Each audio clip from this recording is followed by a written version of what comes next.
What's going on, guys? So today we're out here and we're going to shoot some B-roll of this guy, and I'm just going to walk you through how I made the sequence that you just seen. So let's get after it. So I apologize if there's any audio sounds that sound weird because I'm right next to the freeway, but we're going to get up here on this hill. There's some old concrete slabs that have some earthy looking tones to them, and the gun is tan, so I think that it would make a really cool composition to have that earthy, rugged, tactical vibe. So we're gonna head up on the hill and get started.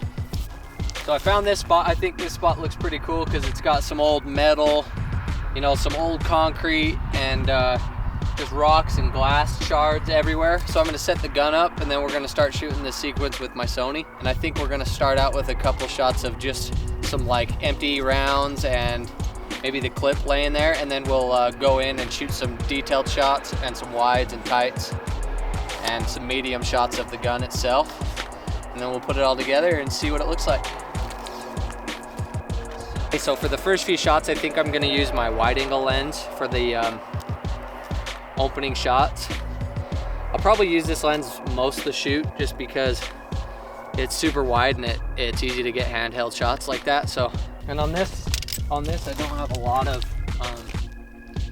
daylight because I'm about a half hour till sunset, so I'm gonna kind of rush it, but still get what I need. So I've got these empty shells. I'm thinking like a shot of these in the foreground with the gun in the background somewhere would be pretty cool opener, because then it kind of just hints at what the video will be about, but not going straight to the gun right away, and then we'll roll right into it. So, but yeah, most of these are gonna be shot on the Sigma lens. It's a 16 mil. It's 4 crop sensor bodies, but I'm using it on the A7 III and it looks really good. It's actually softer than most lenses, which I kind of like the look of it, and it's a 24 mil equivalent, so it's pretty wide and it's easy to shoot handheld shots. So there's some glass shards right here that I think look pretty cool. I'm just gonna kind of touch them up. There's a couple metal chunks that I think look pretty cool. We're gonna use that in the foreground, and let's get our first shot. It's gonna be kind of a pan sliding shot, more just a slider shot with these in the foreground and the gun in the background. So you can kind of, in this first shot, you can kind of see the AR in the background, but you're not really knowing what it is yet. And on this, I'm just gonna shoot as many angles that I can that I think are interesting, and then I'll just pick my favorite in the editing bay. So again, we're shooting this in manual focus, and then just I'm shooting it in daylight on my white balance as well, just because we're outside. And the clouds are kind of acting as a natural diffusion, so I don't need to get my diffuser out yet. I wish we could get some sun flares, but that might be a different day.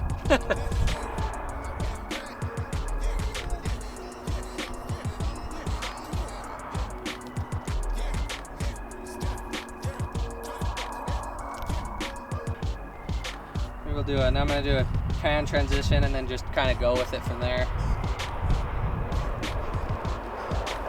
Okay, that looks pretty good. And I would say the biggest thing with this is just shooting from all angles that you possibly can. Get plenty of footage, and then you can just pick what looks best later.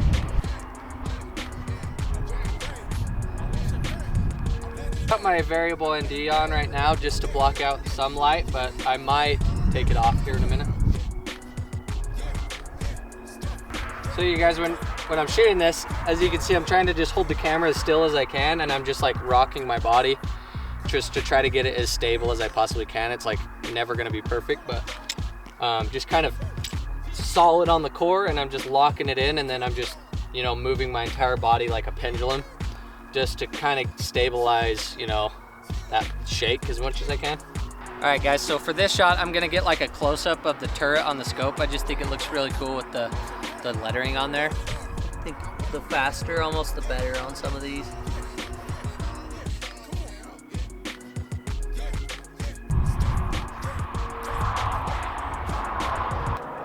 But I put the 50 mil on for this one, just because that 24 wasn't giving me enough reach.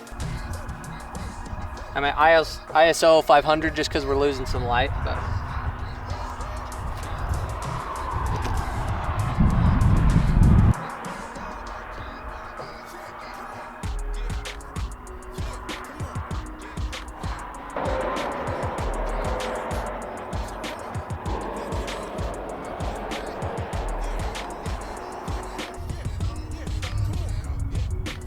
All right, guys, I'm gonna shut this off. Maybe grab a couple more shots and then I'm done. So, sorry, it's kind of boring, but wanted to make a video out of it. It's getting dark.